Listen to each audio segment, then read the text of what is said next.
At 15, my parents dumped me at my grandparents' farm so their golden daughter could shine. Years later, after I built a life they never expected, they returned demanding support, only to learn my wedding didn't include a single seat for them. Hey, Reddit! My family made it clear who the favorite was, and it definitely wasn't me. So I packed up whatever dignity I had left, rebuilt my entire life from the ground up, and stopped waiting for any of them to act like actual parents. Before I get into all that, here's how everything started. I'm Ryan Harper, 30 now, married, settled, and living a life I built with my own hands. But back then, I was the family screw-up. My little sister Madison, Maddie Harper, was the perfect one. My parents, Deb and Gary, acted like she carried the whole family name on her shoulders, and I was just around to make everything harder. Before things fell apart, the person I spent most of my time with wasn't even family. It was Tyler Brooks. He was basically my brother.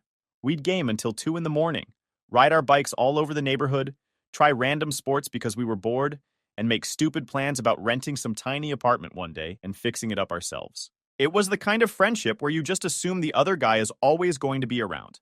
Then he wasn't. The accident took Tyler and his parents on the same day. There wasn't even a real goodbye. Just phone calls, a couple adults talking in hushed voices, and me standing there trying to convince myself someone misunderstood something. I don't think 15-year-old me had the mental room to accept that someone who'd been over every weekend for years just vanished. After that, everything in my house felt heavier, like the walls got closer. A few days later, my parents insisted on a family dinner to get things back to normal. They said it like normal was even possible. We all sat down. I barely touched my food. My head wasn't in the room. I could still see Tyler's bike leaning against my garage from the last time he came over. While I was sitting there trying not to fall apart, Deb launched into her usual routine about Maddie's accomplishments. "She's just doing so amazing," she said, hand on her chest like she was announcing a miracle. "Her teachers can't stop talking about her potential." Gary nodded along like he was her manager. "She's setting an example. That's what discipline looks like." Then he looked right at me. "Ryan, don't drag the mood down tonight." Maddie leaned back in her chair, smiling like she was on a stage. "Maybe you could try harder too," she said, acting innocent. But she knew exactly what she was doing. She waited for a reaction. I didn't give her one. I tried talking once. Just one sentence about how weird everything felt without Tyler. Deb cut me off immediately. "Ryan, please, we're trying to have a positive dinner." Gary added, "There's a time and place for your emotions." Apparently, that time and place never existed in that house. I felt invisible. Like the only person who noticed Tyler was gone was me. And even that made me an inconvenience. School after that felt pointless. Every hallway had some memory attached. His empty chair in class made me sick. I stopped caring about homework, about group projects, about showing up.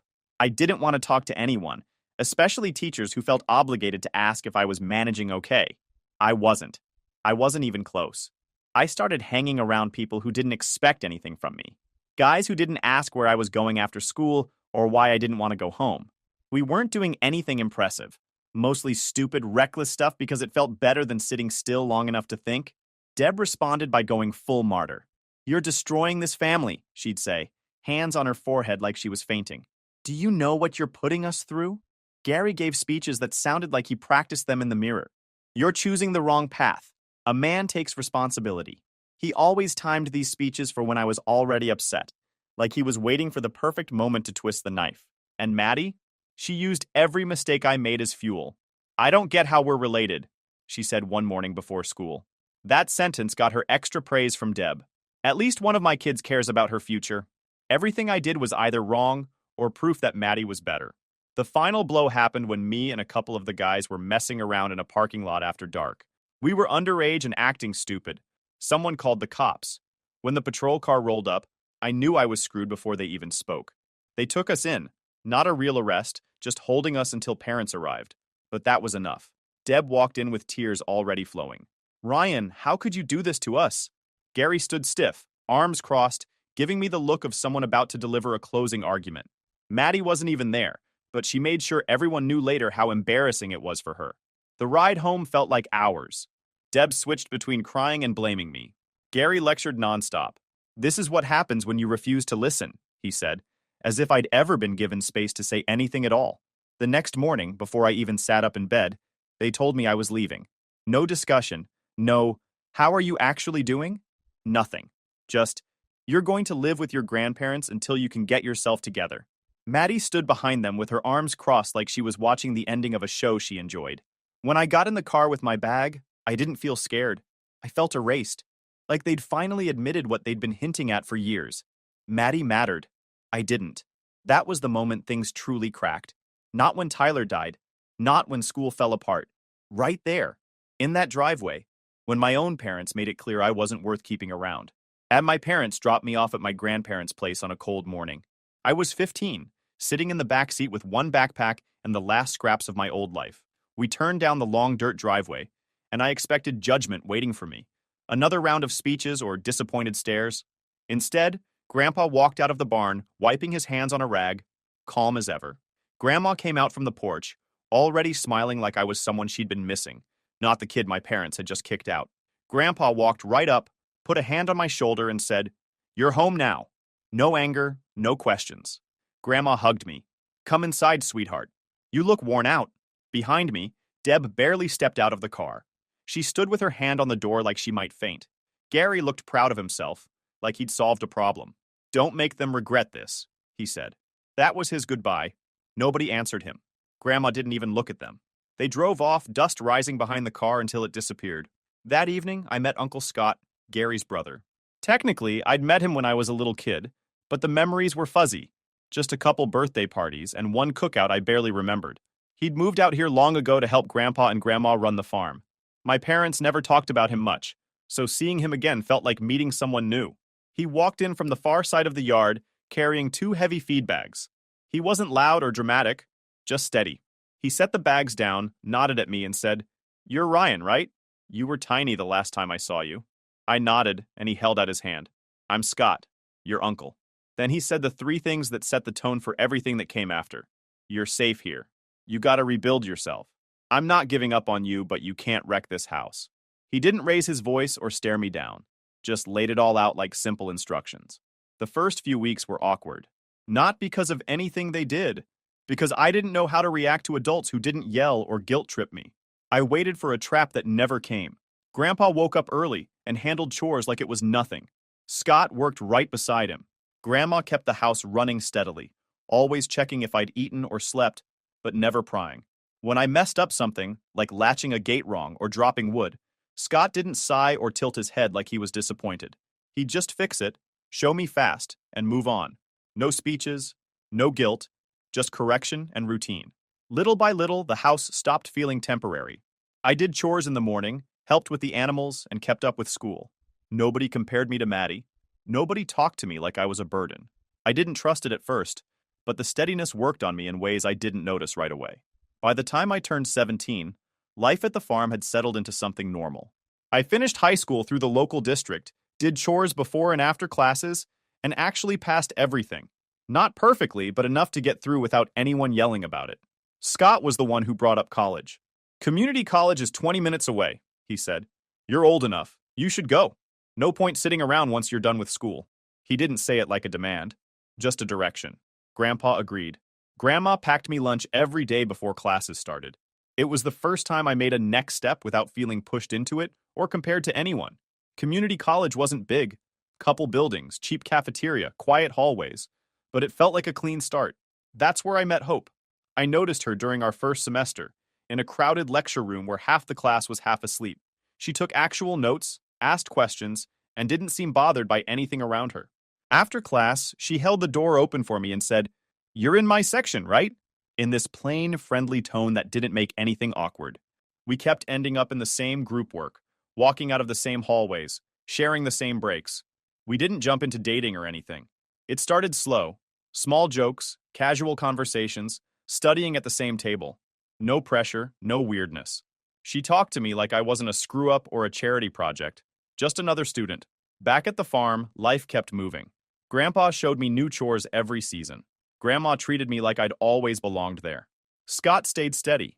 Never loud, never dramatic, just there every day, teaching me things without making it feel like a lesson. Those 2 years changed everything.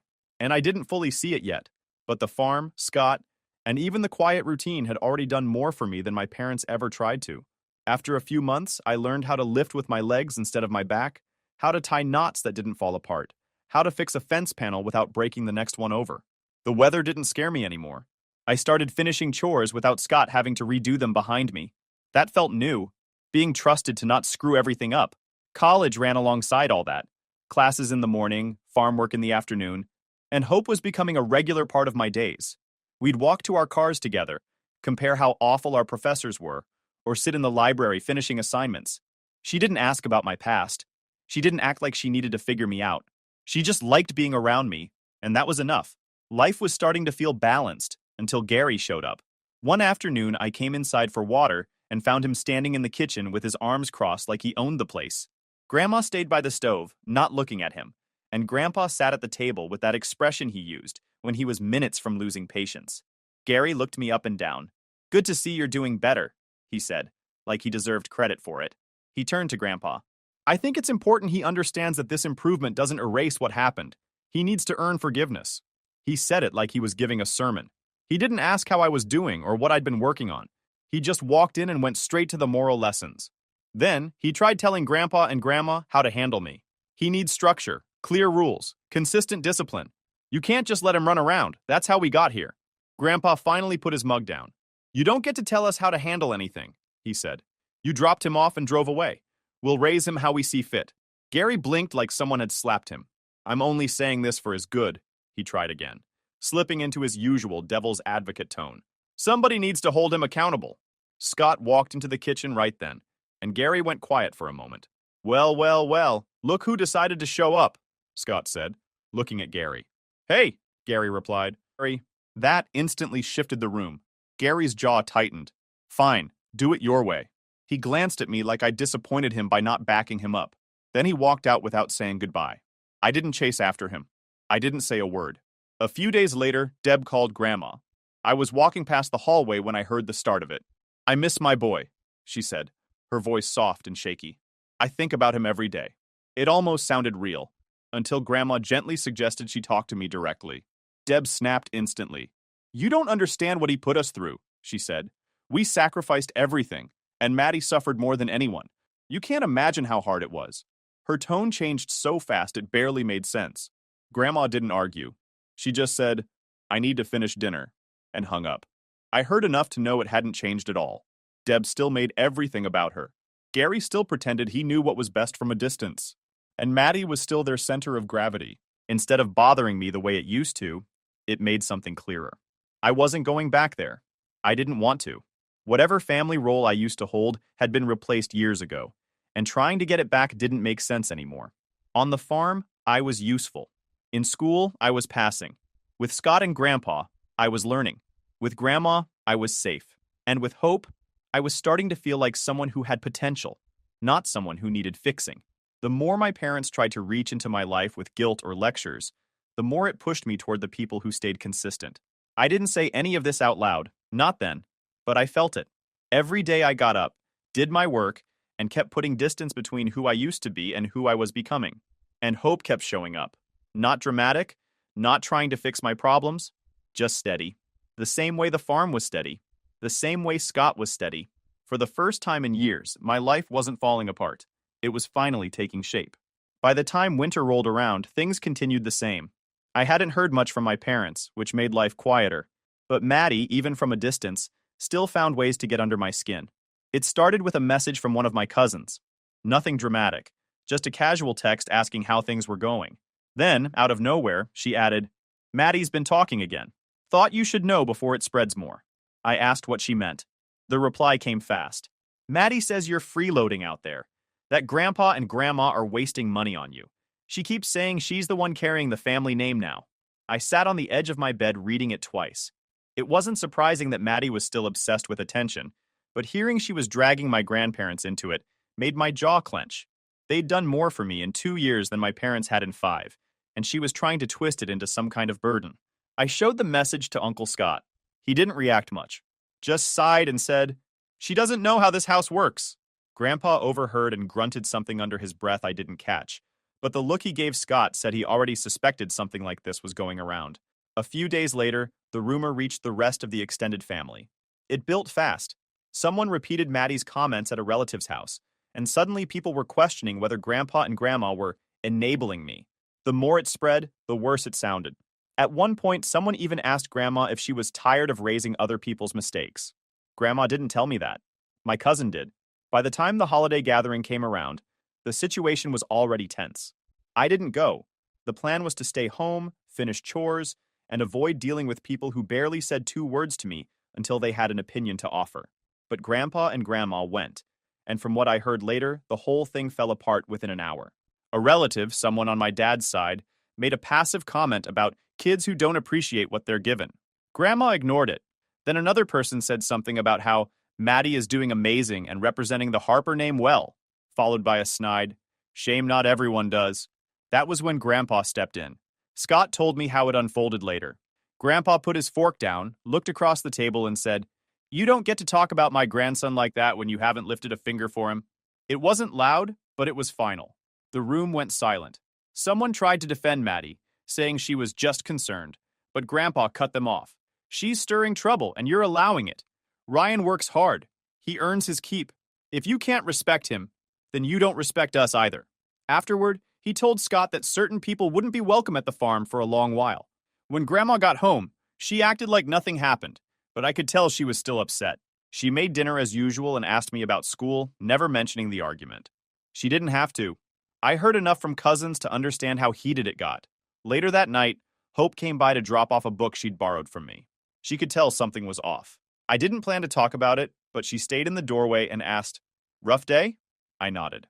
"Family stuff." She didn't ask for details. She didn't try to give advice. She just stepped closer, squeezed my arm gently, and said, "You're doing your best. That counts for something." That night, lying in bed, it finally clicked for me. I had always thought Maddie was just spoiled, annoying, and glued to attention. But this wasn't normal sibling rivalry. This wasn't just favoritism, it was malicious. She wasn't just favored. She was toxic. She wasn't satisfied being the golden child. She needed me to stay the disappointment, so she could keep shining. She wanted a target. And I was done being it. I finished community college at 19. No ceremony, no family cheering, no phone call from Deb or Gary. Grandma hugged me when I brought home the certificate. Grandpa shook my hand once and said, "Good, now keep going." Uncle Scott grilled burgers that night and didn't say much, but I could tell he was proud. That was enough. I found a telemarketing job a couple months later. It wasn't glamorous, but I was quick with people and learned fast. At first, I just called lists and followed scripts. But after a few months, my supervisor started giving me tougher calls. Then she started letting me handle training for new hires. 2 years in, I got promoted to team lead. A year after that, I became a sales manager. The job had weird hours, but it paid steady. I stayed living with Grandpa, Grandma, and Scott because it made sense. Rent wasn't even part of the conversation. Grandpa would have laughed if I tried offering any. So instead, I covered bills where I could, bought groceries, paid for repairs when something broke, and still helped with the farm whenever I got home early enough. Life felt balanced. Work, farm, nights with Hope, all in the same rhythm. Then one spring, right when the farm got busiest, everything hit at once. Scott hurt his back carrying a feed bag wrong. I heard him drop it and curse under his breath, and when I got to him, he was hunched over, holding the side of his waist like someone had stabbed him. He tried to walk it off, but Grandpa told him to sit down before he made it worse. Grandma brought ice packs. The doctor said it was a back strain. Scott needed rest. Real rest. Problem was, spring didn't care. Chores doubled. Animals needed feeding before sunrise.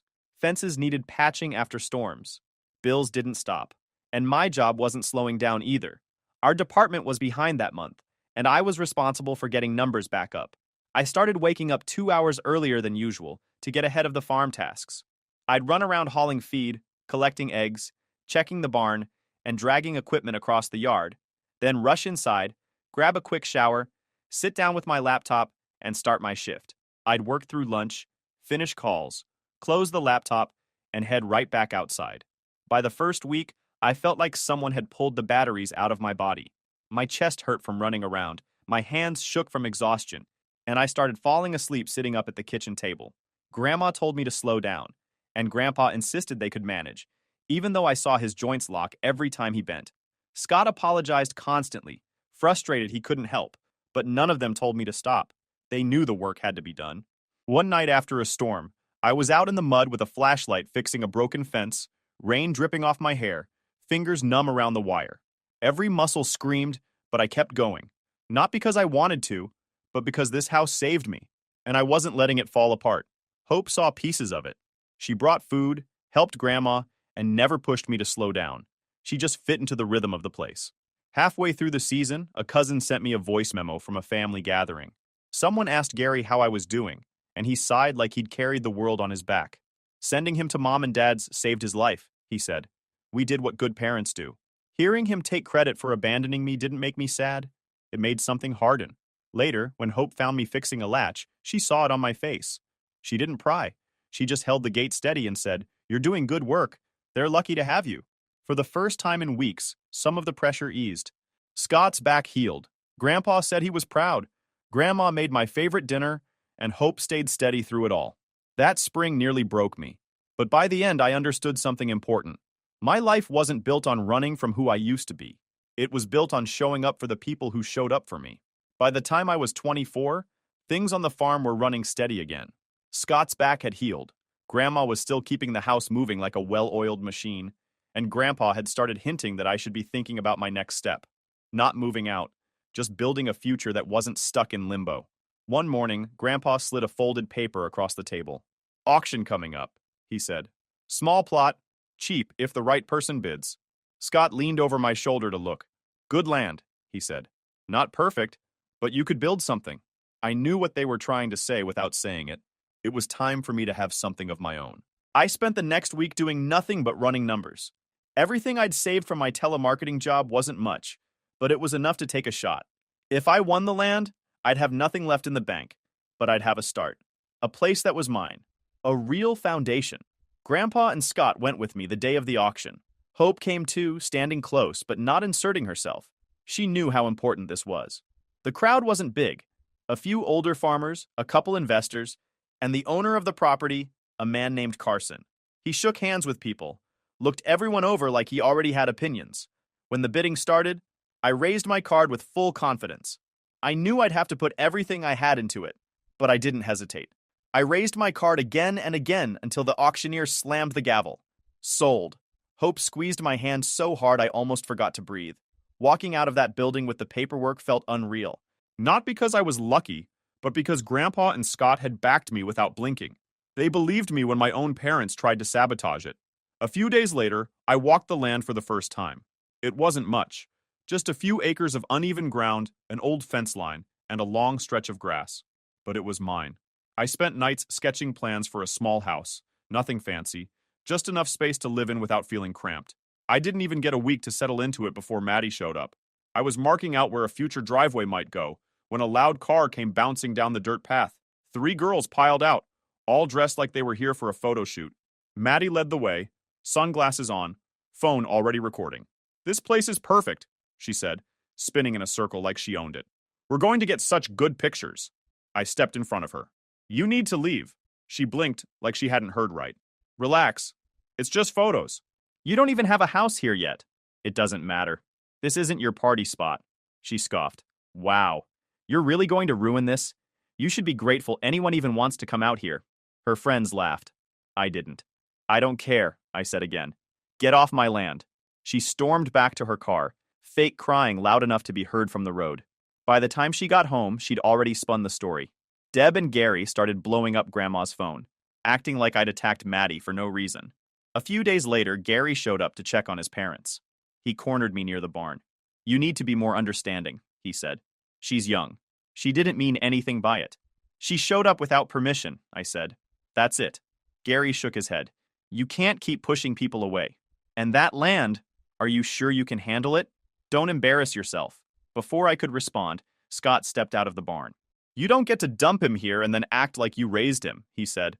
"He's doing more for this family than you ever did." Gary tried his devil's advocate tone. "I'm only trying to help." "No," Scott said. "You're not." Gary didn't stay much longer. That evening, I drove Hope to the land. The sun was low, the sky orange. I didn't have speeches planned. I didn't have a ring from some fancy store. I had her hand in mine and the place where our future might be. I proposed. She said yes. When we told Grandpa, Grandma, and Scott, all 3 reacted the way real families should. Grandma hugged Hope first. Grandpa nodded once like he'd been expecting it. Scott clapped me on the back hard enough to make me stumble. Standing on that land later that night, I made a quiet decision. My future was here, with the people who stayed, with hope, with the life I was building brick by brick, not with the ones who tried to tear it down. Building the house took every spare hour I had. I'd finish my shift for the telemarketing job, close the laptop, and drive straight to the land. Some days I spent hours leveling ground or hauling supplies.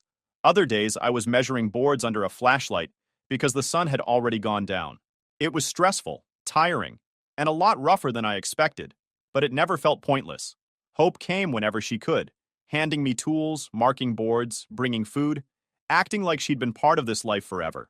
The farm stayed steady during that time until one morning when everything stopped. I woke up to Grandma yelling for us.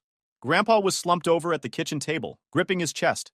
He wasn't passed out, but he looked pale and confused. Scott reacted instantly, helping him stand while I grabbed the truck keys. We got him into the passenger seat. Grandma climbed in the back, and Scott stayed behind to call the clinic ahead of us. The drive felt longer than it was. Grandpa didn't say much, just held his chest and took slow breaths. At the clinic, they rushed him inside for tests. The doctor came out later and told us it wasn't a heart attack, but it was close enough to be a warning. Grandpa needed rest. Real rest. No heavy lifting, no long hours, no "I'll be fine" speeches. We brought him home with new medication and instructions. He hated the attention, but followed orders because Grandma stared him down until he agreed. News travels fast in families that pretend they're close. By that afternoon, Grandma's phone started buzzing nonstop. The first call she put on speaker was from Deb. The second she heard Grandma's voice, Deb burst into loud, dramatic crying. "I can't believe this is happening to us," she sobbed. This is horrible." Grandma tried saying Grandpa was okay, but Deb didn't listen. She kept going, talking about how she was stressed, how she couldn't handle bad news, how hard this was for her. Not once did she ask how Grandpa actually felt. Not once did she ask if we needed help. Then Gary got on the call. "Well," he said in his calm, fake voice, "this is why family has to stay united. Someone needs to step up and keep things organized." He didn't ask me how I was doing, or Scott, or Grandma. He acted like he was the one holding everything together, even though he hadn't been part of the farm for a single day. I stood in the doorway listening, feeling that old familiar coldness settle back in. Grandma ended the call before Deb's crying got louder. The next day, Maddie showed up in a shiny car with tinted windows. She jumped out wearing clothes that looked borrowed from a fashion blog, holding her phone like she was filming a reality show. "Oh my God," she said loudly, hugging Grandma dramatically. I rushed over the second I heard. She didn't ask about Grandpa until after she'd updated her status online. Then she turned to me. "Ryan, don't stress Grandma today, okay? She doesn't need your moods." She walked into the house like it was hers, organizing things nobody asked her to touch, telling Grandma which chores she shouldn't worry about anymore, even though she didn't actually do any of them. Later, she walked out to the barn and pointed at Grandpa's truck. "I need this," she said. "My friend wants to shoot some pictures at a rustic location. The truck is perfect." "No," I said. "Grandpa's not well. We need the truck here." She rolled her eyes. "You're being dramatic. It's just for a couple hours." "No," I repeated. She reached for the keys on the hook. I stepped in front of her. She immediately flipped into victim mode, raising her voice so Grandma could hear inside. "Wow," she said louder. "You're still the same angry kid. I'm just trying to help, and you're attacking me." Grandma came to the door. "Maddie, put the keys down," she said sternly. Maddie looked stunned that Grandma wasn't on her side. She dropped the keys and stormed out, muttering about how toxic I was. 20 minutes later, Deb called Grandma. She started soft, "I just want peace in this family." Then Gary, "After everything we went through raising Ryan, you're letting him disrespect Maddie?" They were blaming me while pretending to be balanced. Scott finally took the phone. "You don't get to talk about respect," he said. "Not after disappearing when things were hard. Don't call here to stir problems." He hung up before Gary could respond. 3 days later, Deb and Gary showed up in person. They didn't ask how Grandpa was doing. Gary started with, "We're just checking to make sure things are handled correctly." Deb crossed her arms, glaring at me like I was the problem. Maddie climbed out behind them, ready to start something. "You need to calm down around people," she said to me. "Your energy is always so negative." Gary nodded. "Your uncle said you've been stressed. You can't take that out on your sister." He talked like he was the reasonable one in the room. Deb stepped forward. "You should apologize to your sister. She just wanted to borrow a truck." I didn't raise my voice. I didn't explain myself. I didn't bother arguing. "This is Grandpa and Grandma's house," I said. If you're here to help them, help. If you're here for drama, leave. I'm not your project anymore. They all started talking at once. Deb crying, Gary moralizing, Maddie complaining. But I didn't move. I didn't back up. Scott walked out and stood beside me, silent but solid. That was enough. They left, furious. A few months later, the house was maybe halfway done, but it felt right. Hope and I planned a simple ceremony on the farm. Nothing big, just friends, neighbors, and the people who actually mattered. Grandpa walked her down the aisle because her own father lived out of state. Grandma did the flowers. Scott helped set up everything from chairs to lights. We didn't invite Deb, Gary, or Maddie. Not out of revenge, out of peace. They didn't earn a place in that moment. Word spread fast anyway.